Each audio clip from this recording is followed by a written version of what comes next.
नमस्ते। आज की इस बेहद ज़रूरी क्लिनिकल चर्चा में स्वागत है। एक नर्स प्रैक्टिशनर के तौर पर मैंने अक्सर 60 साल से ऊपर के कई मरीजों को एक खास परेशानी से जूझते देखा है। वो क्या है? पैरों के निचले हिस्से में पुरानी सूजन और रात को बार बार नींद टूटना। देखिए, ये सिर्फ एक छोटी सी परेशानी नहीं है, बल्कि ये हमारे शरीर के ड्रेनेज सिस्टम की मदद के लिए एक पुकार है। तो चलिए आज इस लिम्फेटिक प्रोटोकॉल के पीछे के विज्ञान को आसान भाषा में डिकोड करते हैं। अब एक बहुत ही अजीब सी बात है जिस पर शायद ही कभी ध्यान जाता हो। दिन भर खड़े रहने या बैठे रहने के बाद रात 8 बजे तक टखने भारी और सूजे हुए क्यों हो जाते हैं, और फिर बिल्कुल किसी जादू की तरह वही सूजन रात के 2 बजे अचानक बाथरूम भागने की इमरजेंसी में कैसे बदल जाती है।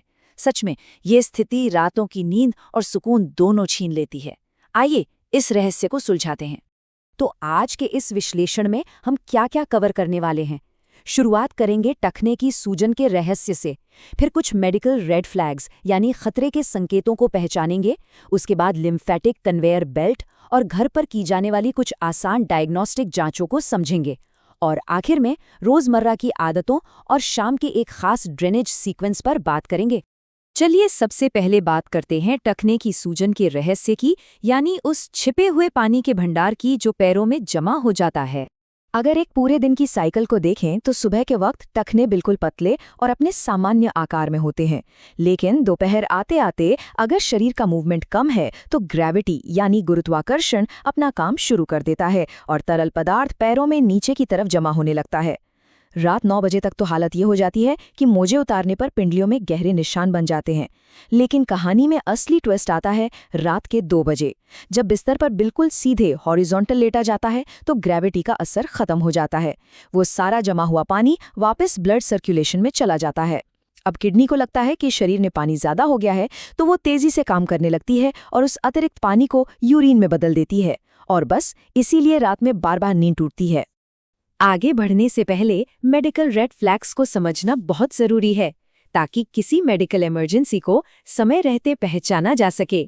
देखिए, घर पर कोई भी ड्रेनेज तकनीक आजमाने से पहले सुरक्षा सबसे ऊपर है। कुछ ऐसे खतरे के संकेत हैं जिन्हें बिल्कुल नजरअंदाज नहीं किया जा सकता। अगर अचानक सिर्फ एक पैर में बहुत दर्दनाक और लाल सूजन आ जाए तो तुरंत डॉक्टर के पास जाना चाहिए। ये ब्लड क्लॉट हो सकता है। दोनों पैरों में सूजन के साथ सांस फूलना या सीधे लेटने पर हाँफना हार्ट पर स्ट्रेन यानी हृदय पर दबाव का इशारा है।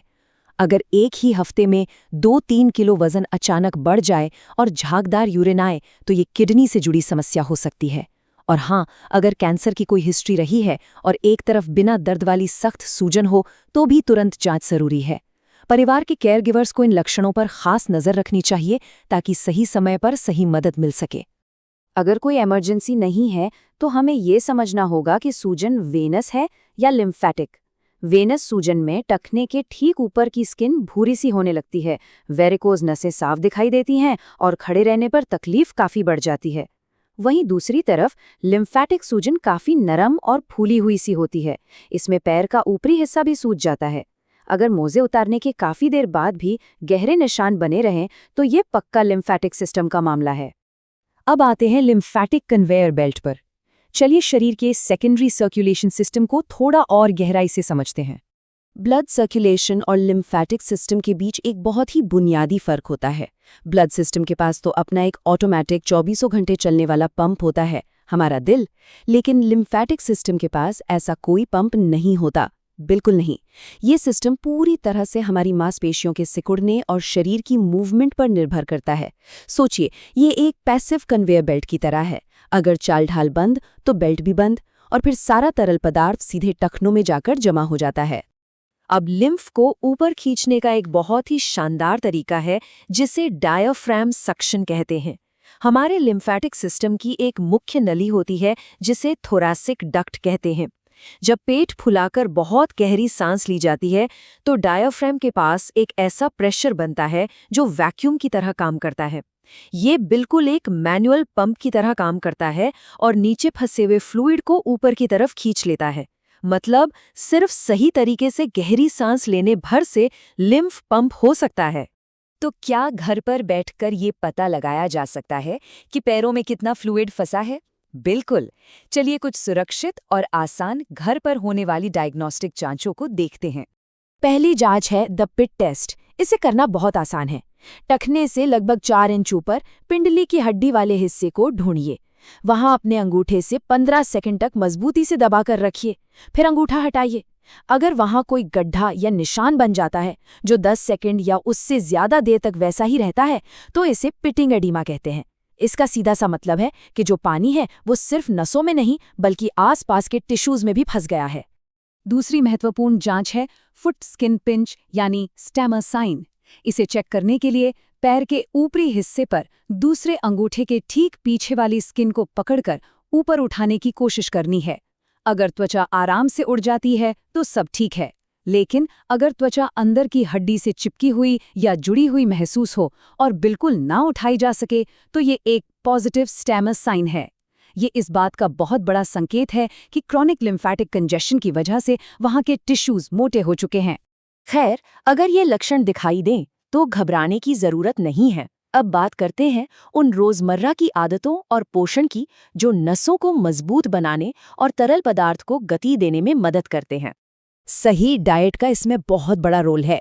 सबसे पहले आते हैं फ्लेवोनॉइड्स, जो डार्क बेरीज, लाल पत्ता गोभी और खट्टे फलों के छिलकों में भरपूर होते हैं। ये एंटी इन्फ्लेमेटरी होते हैं और कैपिलरी की दीवारों को इतना मजबूत कर देते हैं कि वहां से फ्लूइड लीक होना कम हो जाता है। दूसरा है प्रोटीन, खासकर एल्ब्यूमिन। 60 की उम्र के बाद अक्सर इसकी कमी हो जाती है। एल्ब्यूमिन एक स्पंज की तरह काम करता है जो पानी को नसों के अंदर रोक के रखता है। इसके लिए अंडे, मछली, चिकन और दालें बेहतरीन हैं। और तीसरा है मैग्नीशियम, जो लिम्फ नसों की मांसपेशियों को टोन करता है। इसके लिए डाइट में कद्दू के बीज, गहरी हरी पत्तेदार सब्जियां और बादाम शामिल किए जा सकते हैं। डाइट के अलावा कुछ छोटी छोटी आदतें इस कन्वेयर बेल्ट को चालू रख सकती हैं।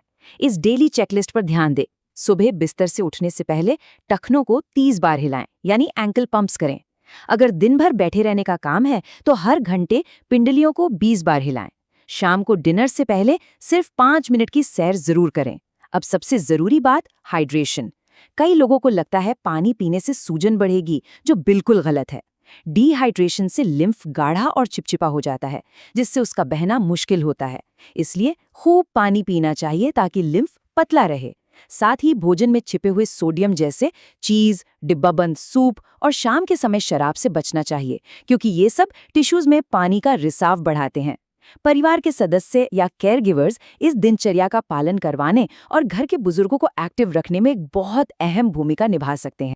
और अब इस पूरे विश्लेषण का सबसे असरदार हिस्सा, शाम का ड्रेनेज सीक्वेंस, यानी सोने से पहले का 90 मिनट का प्रोटोकॉल।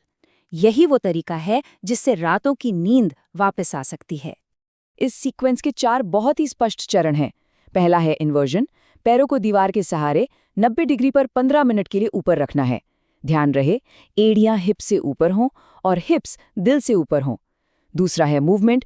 उसी पोजीशन में रहते हुए 10 बार टखनों को धीरे धीरे गोल घुमाएं और 20 बार आगे पीछे फ्लेक्स करें। तीसरा, एक्टिवेशन। थोरैसिक डक्ट को जगाने के लिए 3 मिनट तक पेट से गहरी सांस लें। और चौथा, मैनुअल ड्रेनेज। पिंडलियों पर उंगलियों को चपटा रखकर धीरे धीरे ऊपर की तरफ, हमेशा दिल की दिशा में 10 बार स्ट्रोक करें। केयरगिवर्स इस पूरे रूटीन को करवाने में मदद कर सकते हैं, जिससे इसे रोजाना करना आसान हो जाता है। इसका नतीजा, बिस्तर पर जाने से ठीक पहले ही बाथरूम जाने की जरूरत महसूस होगी और वो सारा जमा हुआ पानी निकल जाएगा जो वरना रात के 2 बजे परेशान करता। इस चर्चा को खत्म करने से पहले इस विचार पर गौर करना बहुत जरूरी है। टखने शरीर को धोखा नहीं दे रहे हैं, वे केवल एक ऐसा ड्रेनेज सिस्टम है जिसे काम करने के लिए जरूरी संकेत मिलना बंद हो गए हैं। ये सच में एक बहुत ही गहरी क्लिनिकल सच्चाई है। शरीर बस मदद मांग रहा है। तो एक बेहतर स्वास्थ्य और बिना रुकावट वाली नींद के लिए आज रात इस प्रोटोकॉल का कौन सा हिस्सा अपनी रूटीन में शामिल किया जा सकता है, इस पर जरूर विचार कीजिएगा। स्वस्थ रहें और अपना ख्याल रखें।